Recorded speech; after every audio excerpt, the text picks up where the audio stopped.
Who are the quarterbacks in NFL free agency this year worth a significant investment?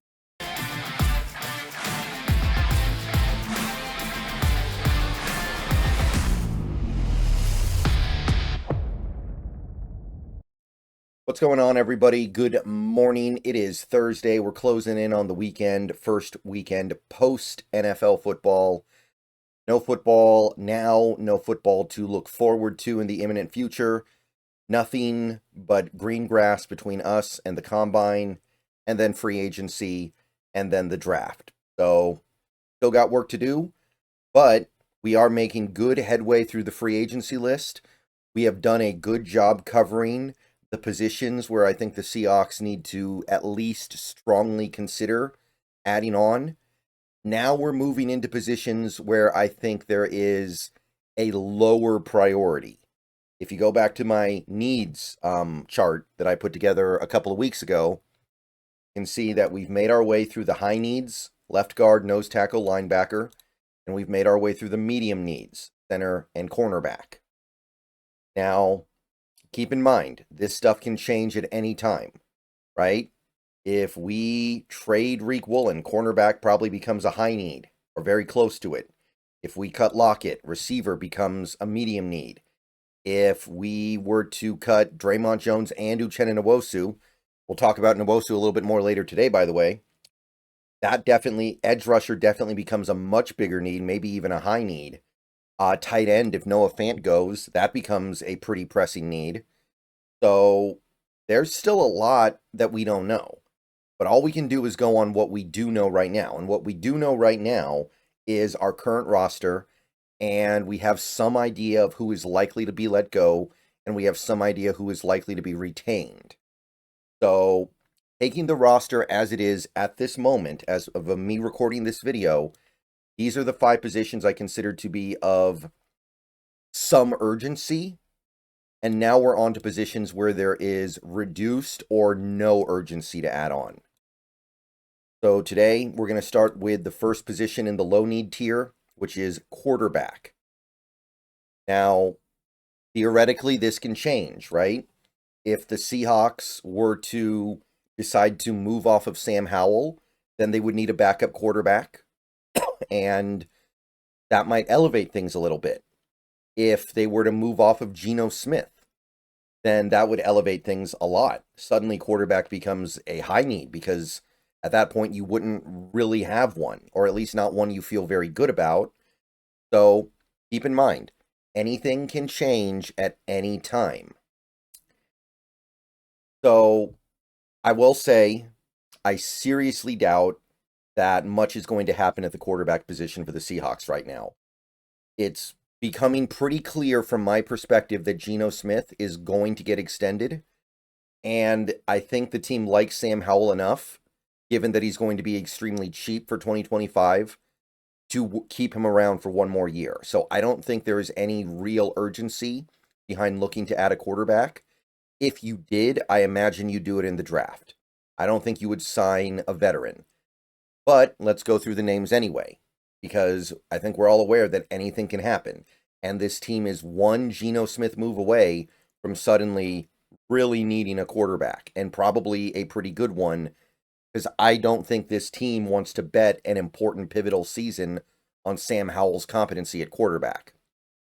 So there are no superstars or stars or even high-end starters available in free agency this year at the quarterback spot. Usually there aren't, right? Usually a player at the quarterback position that is really good or better is going to get taken care of well in advance of them hitting the market. So you wouldn't expect to see a superstar hitting free agency at the quarterback spot. It's just not normal. So looking at what we have here, we have no superstars, no stars, no high-end starters. That leaves us only with the starters. Guys who are at the very least going to get paid like a capable, quality, workable starter this offseason. And that will be the value they're expected to provide. 2 guys. The golden goose of this class is, by a pretty wide margin, Sam Darnold. Sam Darnold is going to get some significant money. He's about to turn 28, so he's still relatively young. He had a really good season in 2024, helped the Vikings to 14 wins, 4,300 yards, 35 touchdowns, 12 picks. Did some not huge over-the-top stuff, but some decent stuff with his legs. Made the Pro Bowl. Got some MVP votes. Third place comeback player of the year. So he finally put it together in 2024, and I can't knock it too much. All I can say is that at the end of the year, in the two most important games of the season, against the Lions and against the Rams, he was nowhere to be found, and he did basically nothing, and the Vikings season ended very abruptly, despite him having a really good year. It doesn't erase what he did, but it cannot help but make you think about what he was doing earlier in his career. So, got to be careful here. PFF, by the way, they were big fans of what he did in 2024, 82.7, which was 12th in the league among qualifying quarterbacks. And, I mean, we played the whole year, so it's a meaningful sample size. Now, he didn't really play meaningful football in 2023, but you go back to 2022, when he did play a chunk of the season for the Panthers, he was graded okay. Somewhere around league average, technically slightly below, but effective football, decent football. Somebody who maybe belongs as a starter in the league, but just barely, or belongs as one of the best backups. Depends on your perspective. So, Sam Darnold, one-hit wonder for the moment. He is where Geno Smith was, by and large, 2 years ago. So, what does that spell? Keeping in mind, this is a former number 3 overall pick. This is a guy that a lot of NFL talent evaluators and NFL people loved, even as recently as last offseason, when he had never done anything to really deserve that love, when he had never had a good full season, when he had never shown anything other than some talent that he couldn't quite put together. Well, Spotrac says 4 years, $160.5 million. So call it $40.1 million per year. And yes, that does not even put him in the top 10 of quarterbacks of average annual value. That would put him, I think, somewhere around 13th or 14th. And it could be even less by the time we get to the end of the offseason. I don't know. If Purdy gets paid big, then he's going to be past Darnold at this mark. So 4 years, $160 million, $40.1 million per year. I know that sounds a little bit weird, but that is kind of a mid-level starting quarterback contract in the NFL right now. If you're not a rookie and you're starting on a team and you're considered to be decent, this is kind of the going rate. Now, it's probably pointless for me to talk about this because I'm a Seahawks fan, and I don't think my team would be in on this anyway because it doesn't really make sense. Like, if you're going to move off of Geno, I don't think you're going to go flip to another quarterback who is going to cost even more unless you think he's way better than Geno. And I don't even think he's slightly better than Geno. I don't think he is better than Geno. I think that Sam Darnold had a good year, but I think he benefits tremendously from that play-action game in Minnesota with Kevin O'Connell, who I do believe is a genius, who I do believe made Sam Darnold look like a franchise quarterback in 2024. Take him away from that, I don't know if he's going to look like that. In fact, if I had to guess, I would say that if Darnold leaves Minnesota and goes somewhere else next year, he's going to look more like the New York Jets Darnold or the Carolina Panthers Darnold. He's going to look more like the Darnold in that Rams playoff game, in that Lions Week 18 game. I'm just not really a believer. He did some impressive things this year. I'm not hating on him. I don't think he's bad, but I don't think he's good. I think that you put him in a different system with a less genius offensive mind. Again, take him away from Kevin O'Connell. You take him away from Josh McCown. Take him away from Phillips and all the other really interesting, fun coaches they have on that staff in Minnesota. I don't think it's going to come together that well. But it is going to cost you. And I understand why. This is a guy with a high pedigree. This is a guy with a big reputation from college. So he is going to get paid mid-level starter money. All right. The only other guy who I expect to get paid this kind of money, and I'll be honest, I don't really think he is. I think Spotrac thinks he is, and I understand why. I think Spotrac is probably looking at the wrong things here. But I'm just the messenger. Don't shoot me. The other guy that Spotrac thinks is getting a significant offseason deal is Russell Wilson. Russell Wilson, coming off a season where started out good in Pittsburgh, right? It was 6-1, putting up pretty good numbers. Team was scoring more than they did with Fields. It was good, right? Life was good. Things were promising. Pittsburgh had kind of built an offense that was just what he needed to be able to play effectively. It really looked like something that Brian Schottenheimer would have put together for him back in his prime. It really looked like something from, I don't want to say 2015, but the offense was molded around his skill set, and then finishes the season 0-4, and then 0-5 if you count the playoffs. Team stopped scoring. Team stopped consistently moving the ball.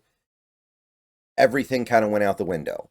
At this point, to me, and I know the numbers don't look that bad. Like, you look at these numbers and you're like, yeah, that's a pretty good quarterback. I understand that. But you watch Russell Wilson play, he's like a car that you find on the side of the road that has had everything stripped out of it. Like, it's got no engine. It's got no carburetor. It's got no transmission. It's got all this stuff has been pulled out except for the radio. The radio still works. So the radio is like the 50-50 balls down the sideline, because that's the one thing Russell Wilson can still do, hit the 50-50 balls. So that does make his numbers look pretty efficient because he throws a lot of those. Those balls don't get picked off a lot. Pickens was good at going to get those balls, so it was actually a good fit in that regard.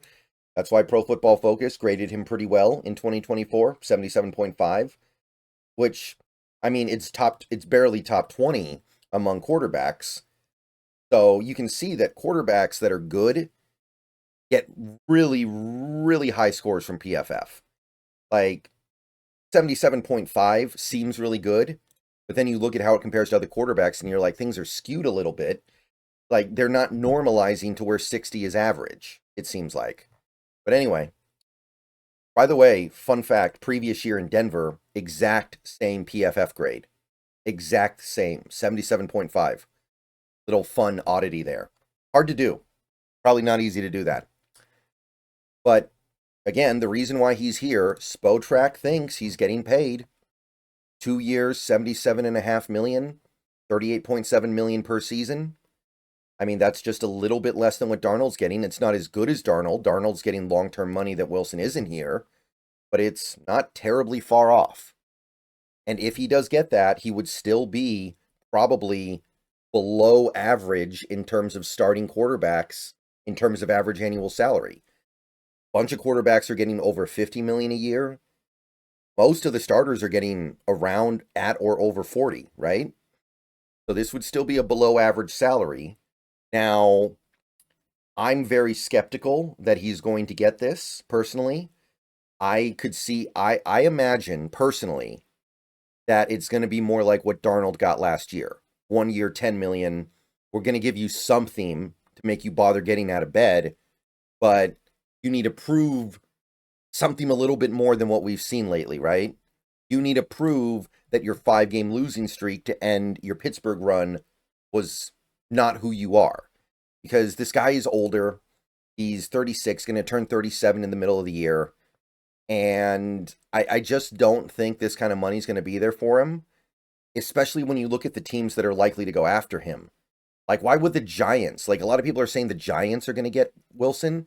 Why would the Giants spend this kind of money on any quarterback right now? They just need a guy who can play the position while they're trying to figure out what their long-term plan is. They just need a guy. Like, maybe they want something a little more competent than Drew Lock, so at least Malik Neighbors isn't throwing a fit by week 6 that nobody can get him the ball. At least Wilson gives you, like, a chance to get him the ball, I guess. but you're not going to spend $39 million a year on that. You're going to spend like $10 million a year on that. And that's it. Those are your two options if you want a, how should I put this? A starter candidate, right? Anything else? There are other quarterbacks, obviously, and we're going to get to those in a couple of hours on this channel.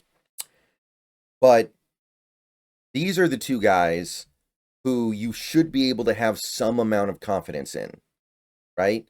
These are the two guys that you would pay, theoretically, starter rates, and they would be the starter right off the bat, right? You wouldn't pay this kind of money to a quarterback and then say, we're going to have you compete for the job. No, you're going to give him the job. So, Darnold, Wilson, I mean, that's honestly, Sam Darnold might be one of the better quarterbacks to actually hit free agency in recent memory, because usually the good ones don't. You need a special circumstance like Sam Darnold. So, let me know what you guys think. I don't think there's much to think here personally, because again, I can't imagine any scenario where the Seahawks get off Geno and then decide to spend big on a veteran quarterback, but I wanted to present the options. Again, maybe there's some non-Seahawks fan watching these videos who's learning stuff for his team. You know, maybe he's a fan of a team like the Raiders. Maybe he's a fan of a team. Who else doesn't have a quarterback? I guess the Jets. So it's good to go over all options. All right, I'll see you guys later. Go Hawks. More quarterback talk later. But if you want a theoretically solid starter, again, nothing's guaranteed in this league, especially with an older player like Wilson, those are your two guys.